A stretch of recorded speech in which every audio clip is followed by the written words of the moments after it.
All right, good afternoon, everyone. Thank you for joining us today for the Johns Hopkins School of Education, Doctor of Education virtual webinar. My name is Sion John. I'm the Assistant Director of Admissions. Also presenting today, we have Dr. Stephen Pape, Professor and Program Director, and Dr. Camille Bryan, Professor and Interim Director at Johns Hopkins School of Education. So before we get started, I would like to cover a few housekeeping topics. First, today's webinar is being recorded. We will be able to share a link with you after the event is complete. We welcome you to revisit the content yourself and share with your colleagues or friends who might be interested in the program as well.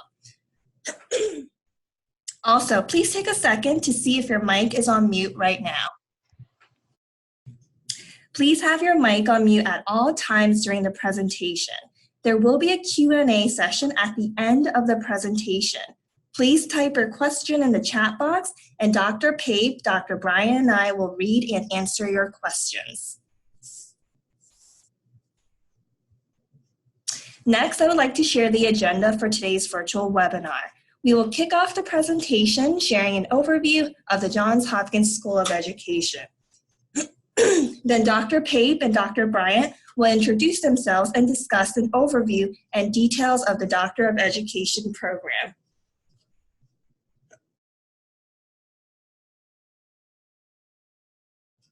Lastly, I'll wrap it up with admissions requirements and leave the floor open for questions at the end. Again, please keep in mind to type your questions in the chat box at the end of the presentation.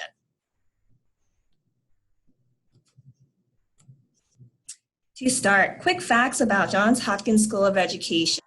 We are one of 9 schools at Johns Hopkins University. We began offering college courses for teachers in 1909 and then became our own school in 2007. For school enrollment, we have approximately 2,600 students. We are proud to share that the Johns Hopkins School of Education is consistently ranked one of the top schools in education by the U.S. News and World Report.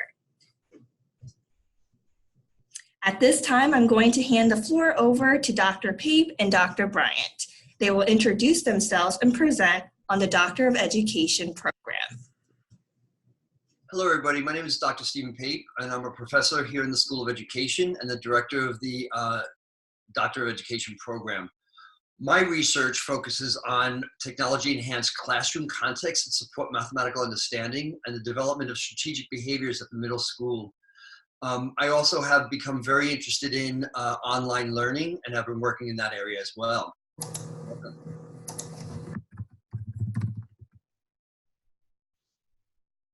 Hi, everyone. My name is Camille Bryan. I'm an associate professor and will be the interim director of the Hopkins Doctor of Education program beginning August 1st. I am trained as a research methodologist, and so I teach the methods courses in the EDD program. And my research interest is in research methods self-efficacy of graduate students, as well as program evaluation, and in particular, I'm interested in the role of contextual factors with respect to their role in the implementation of educational programs. So I will give a brief overview of the Doctor of Education program. If you go back one, please, Jan. And here you see images of our students at the orientation and residency, which we're getting ready to engage our new class as well as our previous 2 classes, so 2017, 2018, and 2019, starting this Sunday, excuse me. We meet for 3 days, and we'll talk about this in a little while. So the main program objective of this EDD is to really support educational practitioners, scholar practitioners, to set high standards for education and to meet the myriad challenges associated with improving learning outcomes in both public and private education environments, including educational industry.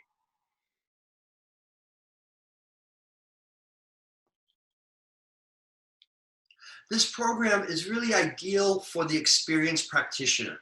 So we are looking to admit students who have some experience with real-world problems of practice within their context of professional practice.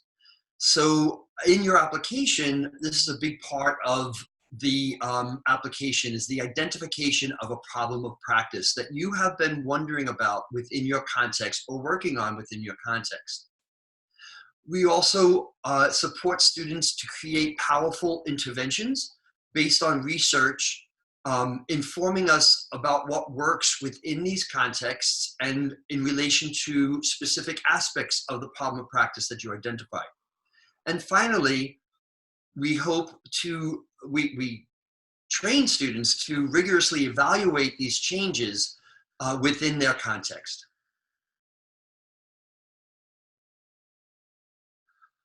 The program is 90 credits above the bachelor's degree. A master's degree is required and typically is 30 to 36 credits. Up to 36 credits from the master's degree is transferred automatically, and students may petition for an additional 6 credits if they have more than 36 credits. So a minimum of 48 credits must be completed at Johns Hopkins University. Each cohort enters within a specialization, and these specializations are described on our website. The 2020 specializations are entrepreneurial leadership and education, mind, brain, and teaching, as well as urban leadership and education. Other specializations that we run every other year or every third year are online teaching and learning, which is instructional design, and technology integration, K-16.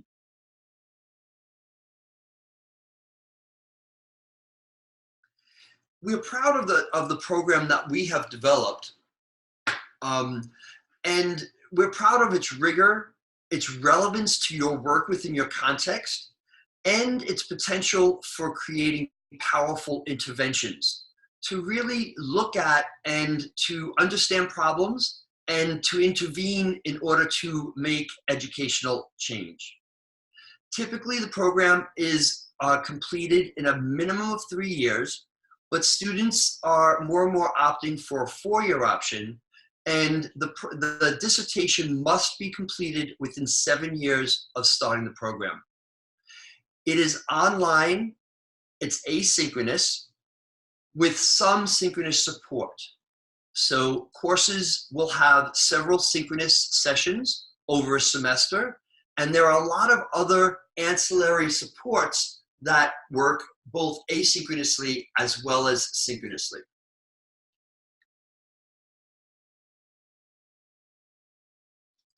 The dissertation, one of the unique aspects of our program is that the dissertation is taken up within the coursework. So students who are on track complete chapters 1 and 2 by the end of the first summer after being in the program for 3 semesters. While this is always edited and revised over the full 3 years, the first 2 chapters we call year 1 paper. And we'll talk about these transition points in a few moments. The curriculum structure is a core of foundations of 12 credits, and then there are some other electives in that area that you can take. There are 3 courses or 9 credits in applied research and evaluation.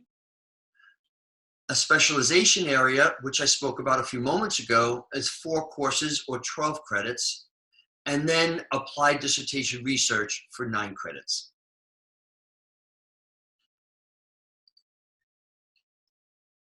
As I spoke about a few moments ago, there are several transition points within our program. At each of these transition points, students are expected to demonstrate competency mastery in written and oral assessments. The first transition point is the year 1 paper, which is completed after the first summer, after the 3rd semester of the program. In this paper, which is the kernel or the start of chapters 1 and 2 of the dissertation, the students are asked to examine factors related to the problem of practice. In chapter 1, they do that through the literature, the synthesis of the literature, existing literature, and in chapter 2, through a small empirical descriptive study. So in chapter 1, you are examining factors that we know from the literature might contribute to the problem that you have identified. In chapter 2, you're examining whether these factors are in play within your context of professional practice. During the second summer, students take their comprehensive examination. This focuses on the core courses, and it is an oral exam. Students sit before their dissertation advisory committee and are provided 4 to 5 questions that they must respond to orally from the material in the core courses. At the same time, sometimes concurrently or sometimes afterwards, the student is writing their dissertation proposal. The dissertation proposal is made up of 4 chapters, the first 2 that I spoke about a moment ago, and chapters 3 and 4. Chapter 3 is the literature synthesis related to interventions that might impact the problem or the factors that they've examined in chapter 2. And chapter 4 is a rigorous evaluation of that intervention. Finally, the dissertation is defended orally, and it is at the completion of the program. Okay, so the final and most significant requirement for the EDD degree is the applied dissertation. And I would say that the goal for the applied dissertation is to study the problem deeply. So you just heard Dr. Pape kind of talk about the different components of the applied dissertation. But to think about all of those chapters together, you're wanting to study a problem deeply within your context and then develop a targeted intervention to address the problem. And so this requires that you have a strong understanding of the literature related to your topic and a research methods toolkit to empirically examine the problem in the intervention. So this applied dissertation really is a culmination of independently completed but closely interrelated projects in order to achieve that end. The projects are embedded within your coursework and distributed across the 3 years. And the focus is on a contextualized problem of practice within the context of your professional practice. The applied dissertation is designed for students to make significant change within their professional practice and to also have implications on policy.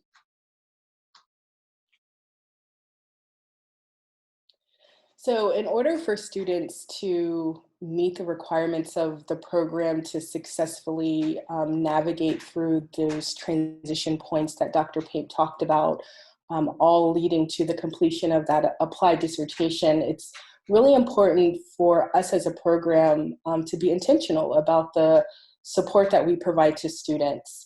And so there are structures that are in place for that purpose. So one structure that's in place is the online orientation.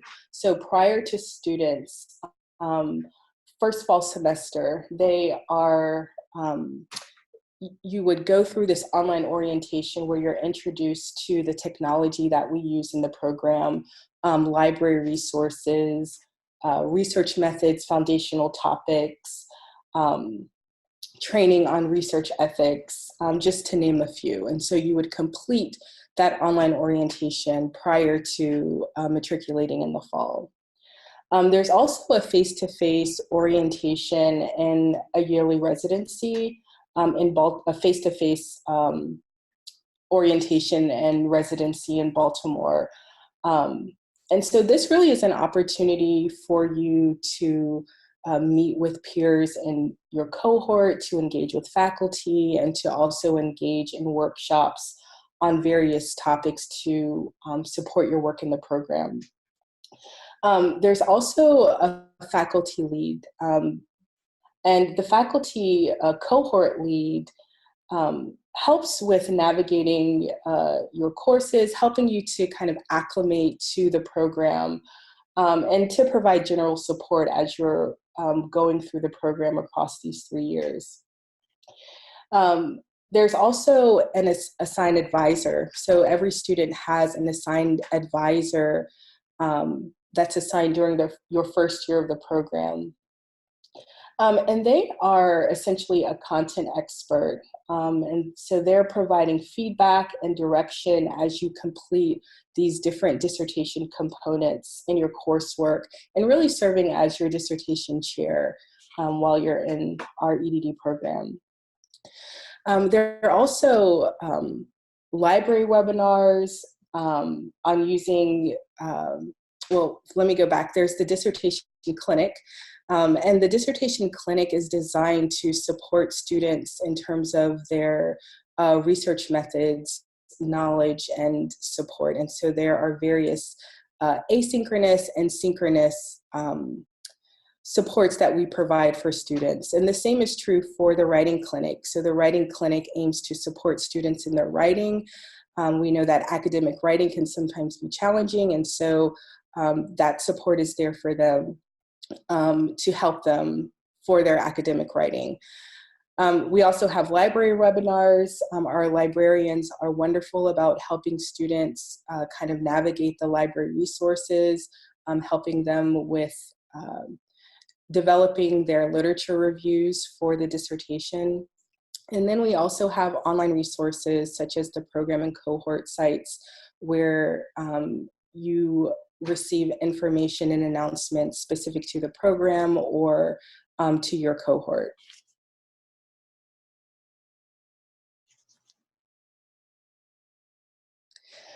So one of the things that we've talked a little bit about is orientation residency in the summer. This happens in late July. So our orientation residency starts on Sunday. And so what you saw earlier was just a picture of some of the students and faculty who attended.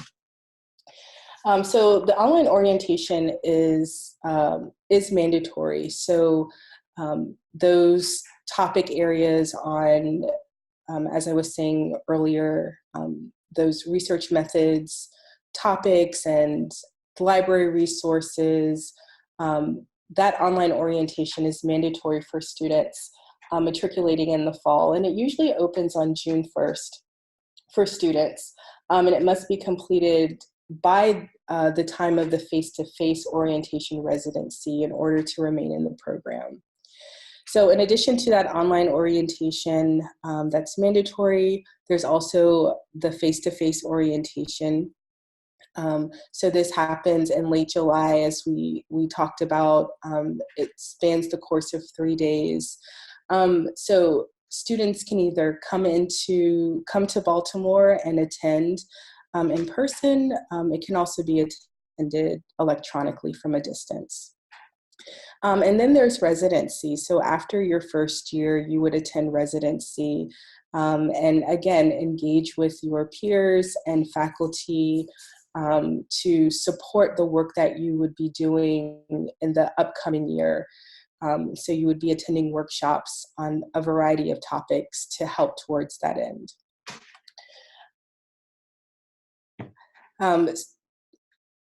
So one of the things that I think is really interesting about the EDD program is that students have completed dissertations on a variety of topics and within a variety of contexts. And so these are just a few examples of some of the types of dissertations that students have done in our program.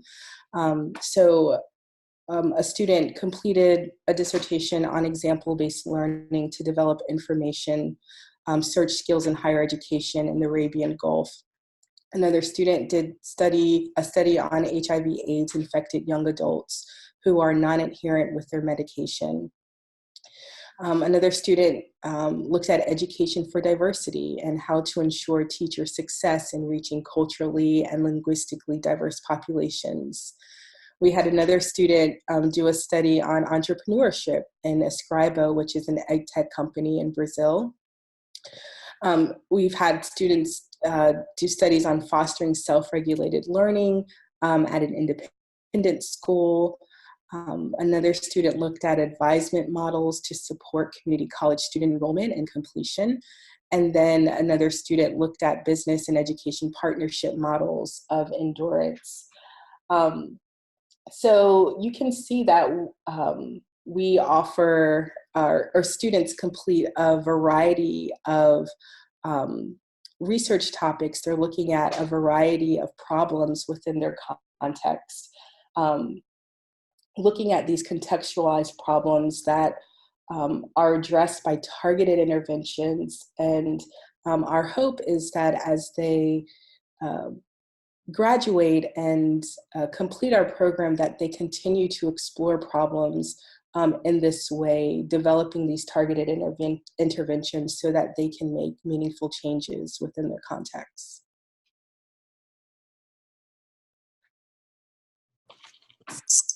All right, so now moving on to the application requirements. Applicants must submit a completed application, which can be found on our website. Keep in mind there is an $80 application fee when you submit your application. Next, you would need to submit an updated resume or CV. Your personal statement should not exceed more than 750 words. You'll be focusing on the following questions: describe a significant problem of practice relevant to your current context of professional practice. Indicate the importance of this problem within the educational landscape as well as your context of professional practice.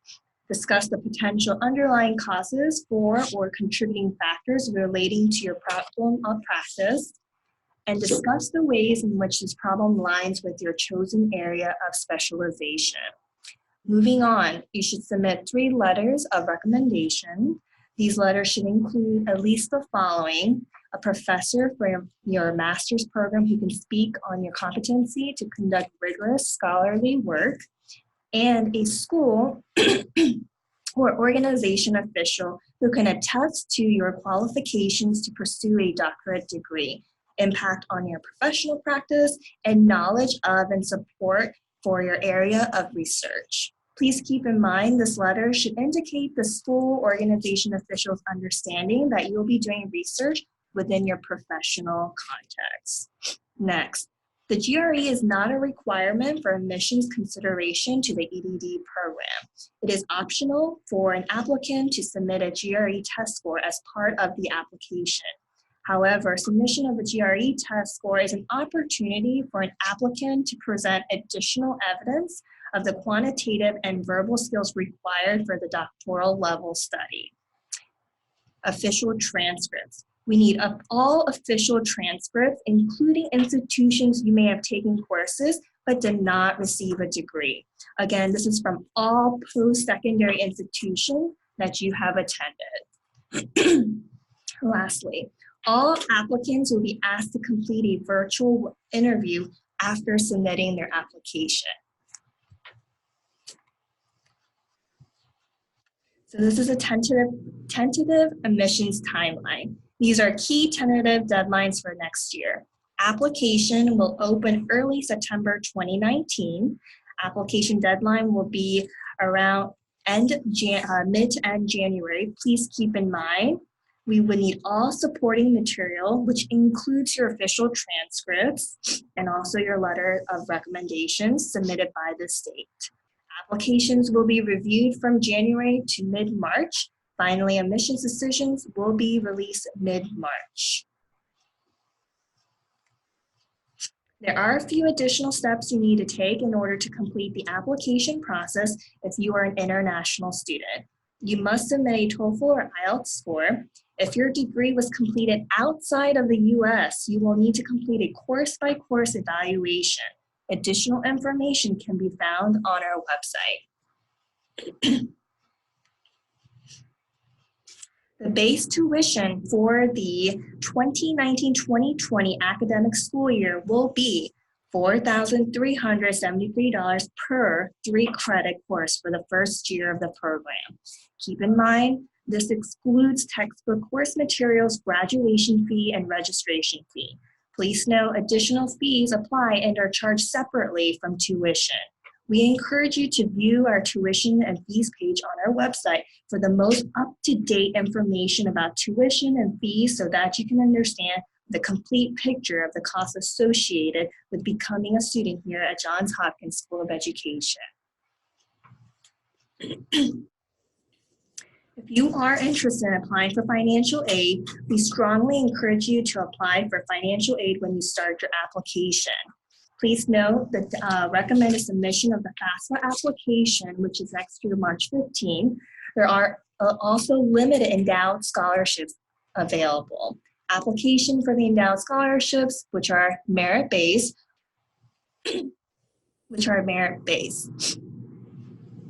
Please visit our website if you have any questions relating to financial aid. You'll find contact information for the Office of Financial Aid and details of loans and scholarships that are available.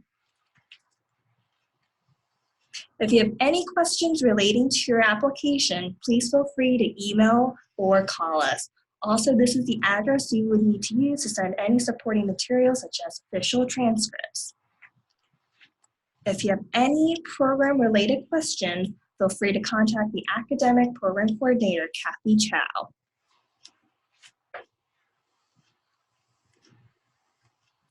Thank you for attending the Doctor of Education virtual webinar. At this time, Dr. Pape, Dr. Bryant, and I would like to open up the floor for questions.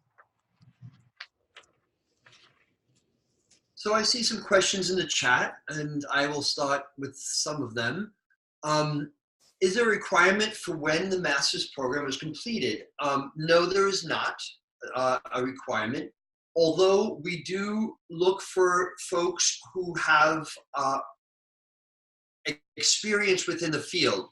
So for the most part, the master's degrees are sometimes 5 years old or older.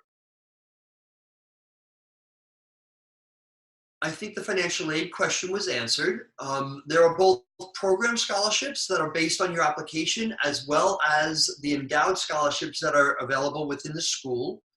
Both need and the ratings on the application are considered in those areas. Sia, would you answer the question about the TOEFL, please? Yes, so the next question is, I am a non-native English speaker, but I have completed a master's in education recently in the USA. Do I need an English test, TOEFL, to demonstrate my English ability? So for this question, I would say you would have to submit a waiver to waive the TOEFL exam. Then in your case, since you did complete a master's in education recently in the US, you would be able to waive the TOEFL exam.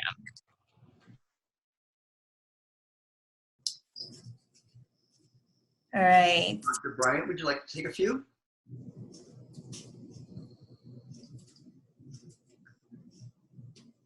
While you're looking at that, does the master's degree need to be in an education field, or would any discipline be acceptable? Yes, it is acceptable. And we have many students who come to us with a master's outside of the field of education.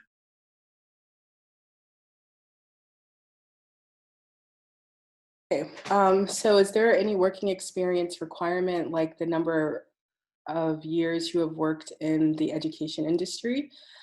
So we don't have a hard and fast policy in terms of the number of years you worked in the education industry. We are looking to see what you're doing within your context and making sure that you're, you can do a problem of practice within your context for this degree. But there's not a specific number of years that you have to work in the education industry to be accepted in our program. And Kenneth asked a second question. Presuming a full 42 credit master's graduate degree transfer, therefore 48 are necessary, is it reasonable that a student could complete the program in 2 years? Actually not. The reason that it's not, no one has done it in 2 years. It is our requirement is a full dissertation, and that cannot be completed in 2 years. So students come in and we ask them not to think about the intervention for the first year. but to really focus on the problem and the factors that might be contributing to that problem within your context. The second year is when you develop the intervention literature and the evaluation plan. So typically the minimum number of years is 3.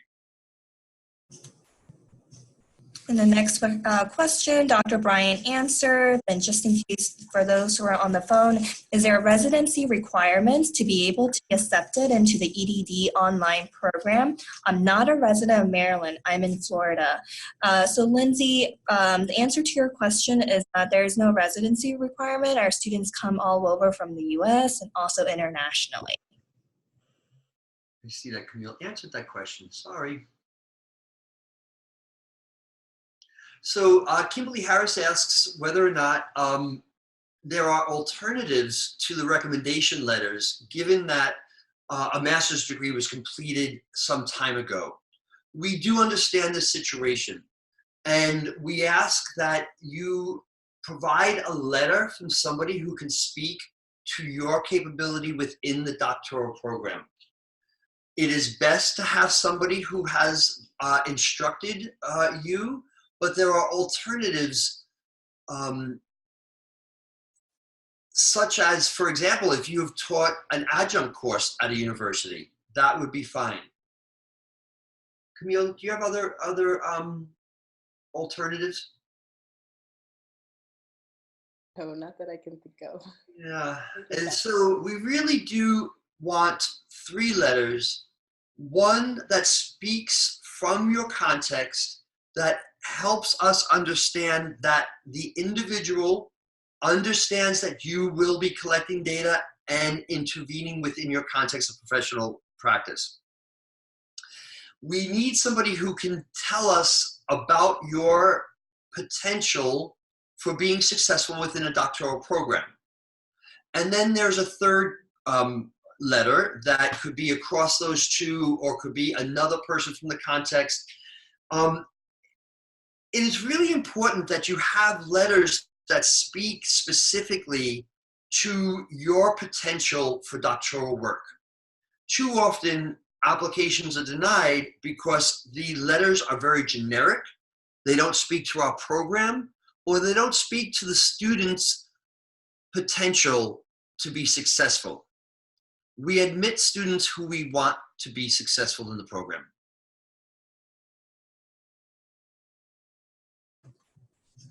So the next question from Marie, do the letters of recommendation need to be sealed?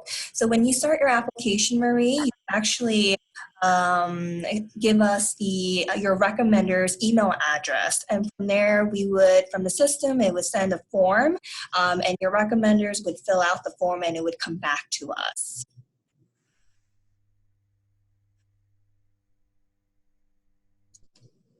Shaquille, your next question, can this PowerPoint be accessed? So this PowerPoint is being recorded, and within a week, we would actually be sending this PowerPoint to everyone.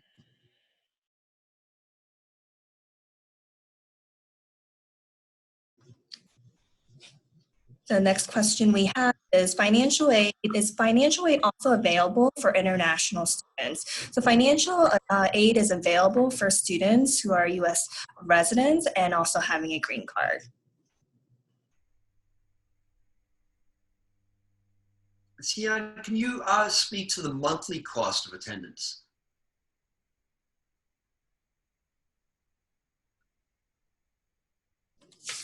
Sure. So during the on the tuition slide, so the 2019-2020 academic school year, per 3 credit course, it is $4,373 for the first year of the program. Keep in mind that every year it does go up about 2 to 3%.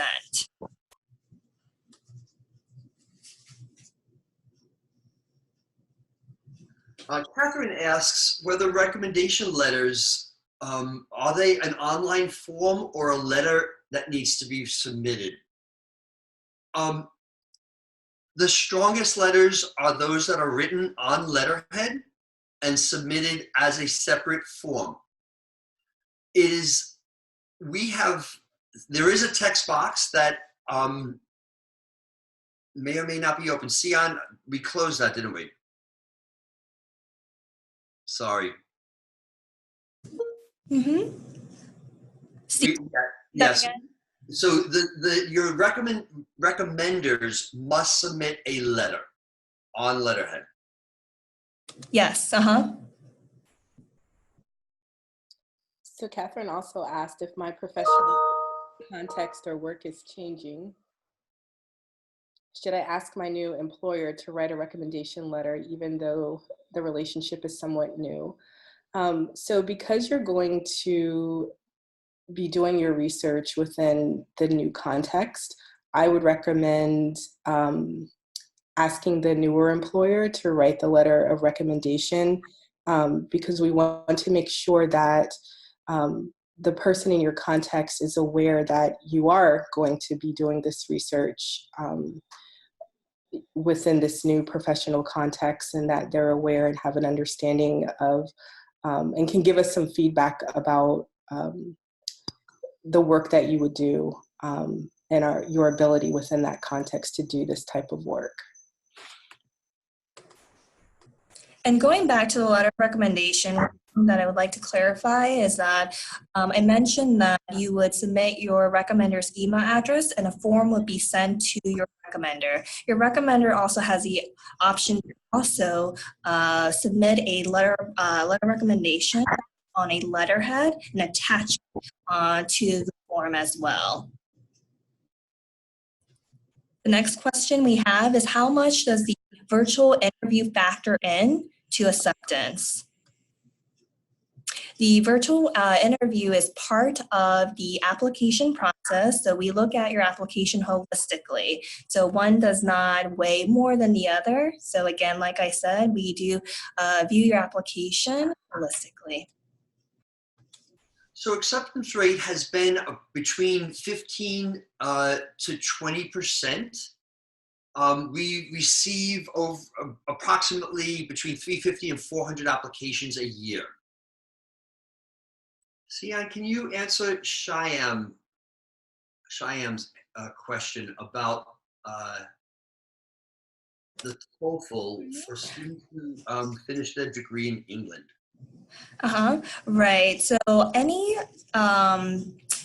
schools that you have attended outside of the U.S., you would need to submit a course-by-course evaluation. And then, again, you would have to submit a waiver form for the TOEFL exam to see if you're able to waive your, the TOEFL exam. The next question is about the 3-day residency and initial orientation. They are typically at the end of July. We have found that since our students come from all over the country, as well as international contexts, that the end of July works best for most students. Heather's question is a hard one. Yes. I think that there are several aspects of our program that make it stand out.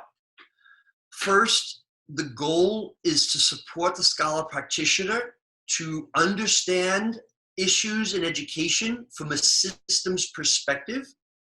So focusing on broad as well as narrow factors that might contribute to the problem. It is also applied within the context so that students potentially have a significant impact on the context in which they're working. Another aspect of the program that I think is important is that the dissertation components or the dissertation chapters are written sequentially through the courses. So course assignments are specifically written to support a chapter within the dissertation. We believe that that increases the potential for students to complete the program. Another important aspect of the program are the support structures that Dr. Bryant reviewed several minutes ago. So we have worked hard to understand the obstacles to completing the program and to create support structures for students in order to increase success. Dr. Bryant, do you have anything that you might add to that? I would just say our focus on the applied dissertation and the fact that you are working on a real world in-time problem specific to your context, and that you are hoping and wanting to make meaningful change through the dissertation process. So that's the only thing that I would add.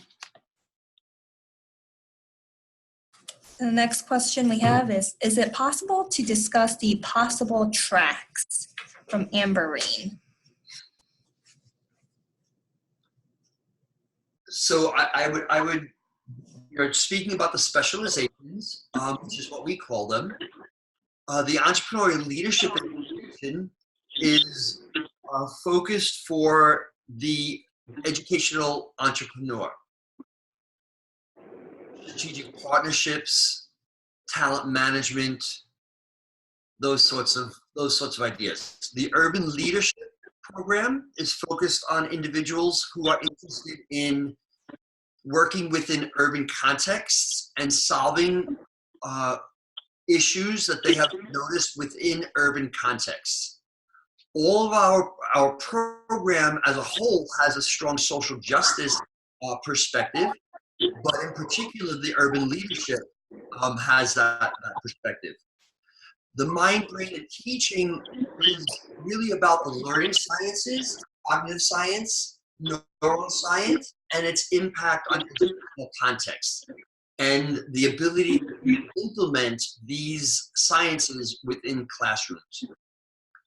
The instructional design really looks at research around effective online teaching and learning, and the technology K-16 is about implementing technology within the teaching and learning endeavor. The next question, how interdisciplinary is the program? Dr. Bryant, you want to take that one? Sure. So as Stephen said, you would apply to a specific specialization, but there are opportunities to take courses, elective courses from other specializations. We also, one of your core courses aims to help you understand problems from a variety of perspectives. And so we understand that problems can be understood and from different disciplines. And so in that way, we try to help students to see a problem not within one discipline, but across several disciplines. The other question about how does the program define education are non-traditional ways of knowing life skills and vocational training, for example, included in the definition. I wouldn't say that we have one definition of education. For example, one of my advisees is her problem of practice focuses on vocational training and learning in kind of this non-traditional setting. And so, and more skills-based training. So I think that we appreciate different definitions and ideas when it comes to this concept of education, and we want our students to be able to explore that within their work. The next question is approximately how many students are accepted into the program each year? We accept approximately 20 to 25 students per specialization. Next question, I have a master's in EDS. Is that where I could petition for the extra 6 hours of credit? Yes, that would be correct. The next one, when we write the problem of practice in the essay, do we have to stick to the same problem of practice in the dissertation later on? So that's a really good question. What often happens is that students their problems of practice are clarified, better defined as they're going through this program. Sometimes the problems of practice do change, or they become more refined as they're working and trying to understand the problem within their courses and working with their advisors and the cohort lead. So you don't have to stick to the same problem. What often happens is that the topic remains the same, but maybe the focus or the problem becomes more refined as you go through the program. So the next question we have is this a one course at a time program? No.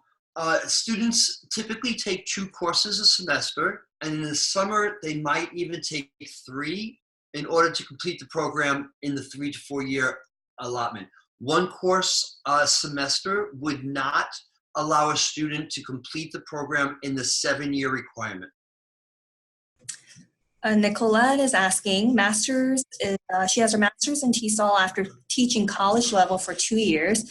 I opened a licensed home child care, which I've been running for 5 years.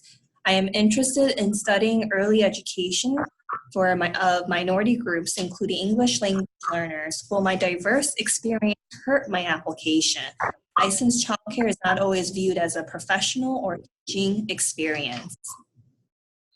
Actually, Nicolette, we have had several students who either own or operate child care centers, and they have been very successful in our program. Next question from Caroline is, can I submit a peer-reviewed journal article I have authored to demonstrate ability to write academically instead of GRE scores? And can that be used to request for waiver of TOEFL? So keep in mind the GRE score is optional. It is not something that you have to submit. And then in regards to the request for waiver of TOEFL, you would have to submit an actual waiver in order to waive the TOEFL exam.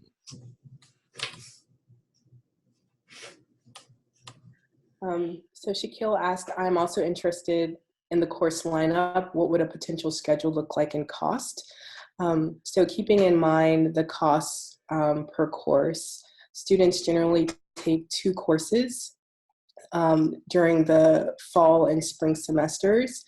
In the summer, you would take 2 courses and also dissertation credits. And those dissertation credits are used for that year 1 paper, working with your advisor, later on taking comps and working on your dissertation proposal. So that's kind of what the schedule looks like. 2 courses in the fall and the spring, 2 courses in the summer, as well as dissertation credits. All right, we have 10 minutes remaining. What are some jobs that people obtain after they receive an EDD program from Johns Hopkins? So we are in the process of collecting those data. We have had one student who was just named president of a university, another student who was named director of research within a medical field. But many of our students who are district folks who move within the district. So they take on leadership roles within the district. Many of them are CEOs, and they are looking to augment their credentials and their knowledge in relation to the work that they are doing within their organization. I know of another woman who moved from staff to the executive director of an institute. So there's many different jobs. It's difficult to even answer the question because of the varied individuals who come to us in their contextual the context of professional practice varies so much that it's hard to say what jobs they obtain after the degree. Our application fee waivers offered. Unfortunately, we do not waive application fees, the $80 application fee when you submit your application. Rochelle's next question is, how accessible are advisors if you need support? So we pride ourselves on providing multiple levels of support. So when you think about support, you think about the dissertation clinic, you think about the librarians, you think about the advisor. So there's multiple levels of support. Depending upon the individual needs, typically advisors meet with their students once every other week. And if a student has less need for that interaction, at least monthly. And there was a question about the monthly cost. Sion, maybe you can speak more to that, but just thinking about the number of credit hours that you would take over the course of the year, it's about $2,500 a month. But Sion, you can correct me if I'm wrong. You probably know more about that. So in regards to that question and the monthly payment, so again, Dr. Pape, I know you mentioned that typically students take approximately 2 courses, correct, per semester? Correct. Yes. And then any questions regards to, and again, all students, they fund, again, in terms of their education here at Johns Hopkins School of Education differently, whether it is through financial aid, personal loans. So again, if you have any additional questions about financial aid, be more than happy to connect with you and again, talk to you about the question you have. It's very important to have a consultation with the financial aid office. They are the folks that can help you to think about how you will pay for the program and provide counseling in relation to the overall cost to you. And so that's a really important step in this process. Absolutely, and I do want to mention that we do offer a limited number of partial and need-based institutional scholarships each year, and that could range anywhere from $500 to $1,500 per year, and they are applied to tuition expenses beginning in the fall semester. All right, we have about less than 5 minutes for questions. Yeah, so Margaret asks about the percentage of a cohort that has a scholarship. It's very difficult for me to say.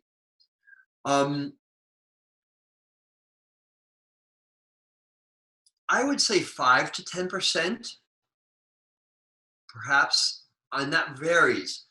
But it is important to submit the FAFSA, and if there is need, the endowed scholarships are targeted toward students with need. And so that is considered. Amberine asks about the instructional design for online teaching and learning specialization. It is not offered in 2020, sorry. I can't anticipate whether it will be 2021 or 2022 when that specialization will be offered. Francois asks about the cohort model, or do students progress individually? Our students are admitted as a cohort, but students also make the determination that it might be better for them to spread out some of the coursework over several years. So if you stay with the program and complete it in 3 to 4 years, you will be with your cohort. Morgan asks, I'm very curious about the potential day-to-day in this program. How often might EDD students interact with each other in an academic setting? Are course lectures held using video conferencing software, or is it typically pre-recorded lectures? So there are a couple of things that we do in terms of interaction. So we talked a little bit about orientation residency, where you would interact with peers in that way one time in the summer. But in terms of the courses, so most of the courses are, the courses are designed for more asynchronous learning opportunities. And so the lectures are pre-recorded. However, faculty do hold synchronous sessions where, so that would be a live video conferencing opportunity where you're engaging with your instructor as well as other students on something related to the content of the course. There's also, I'm sure as you would probably guess, with online courses, you would interact with students and faculty through the discussion boards as well in the course. Are there any final questions? Looks like we have one more question. This is from Jean, asking about how much time is spent per day in average to fulfill the program.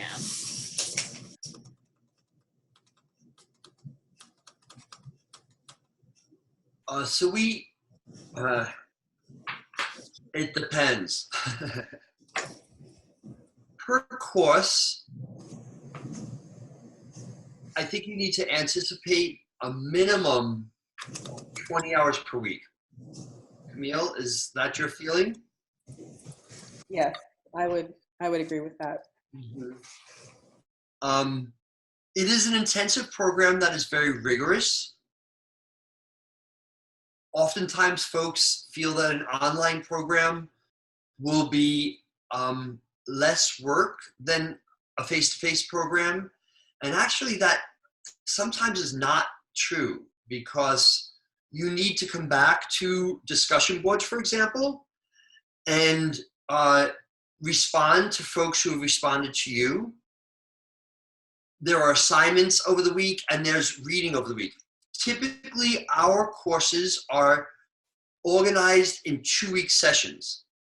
So this is just typical, it's not every course, but the first week is reading and initial engagement with your colleagues. The second week is assignments and more interaction on discussion boards or in group work. There's some times when you have to meet offline with your group to complete an assignment.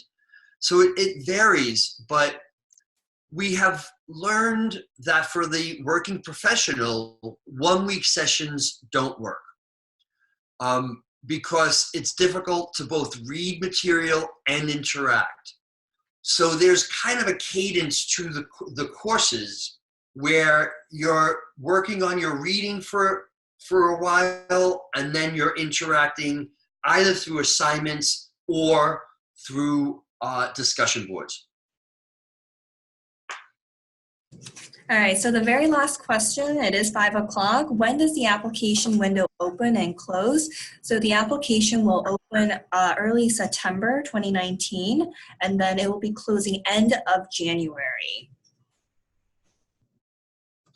All right, so at this point, thank you again for your interest in the Johns Hopkins School of Education. We look forward to hearing from you. Have a wonderful evening, everyone. And the questions that we were not able to answer, again, I will try my best to reach out, and especially if it's financial aid-related questions, again, we'll have a conversation offline to make sure that we answer your questions. All right, thank you so much and have a wonderful evening.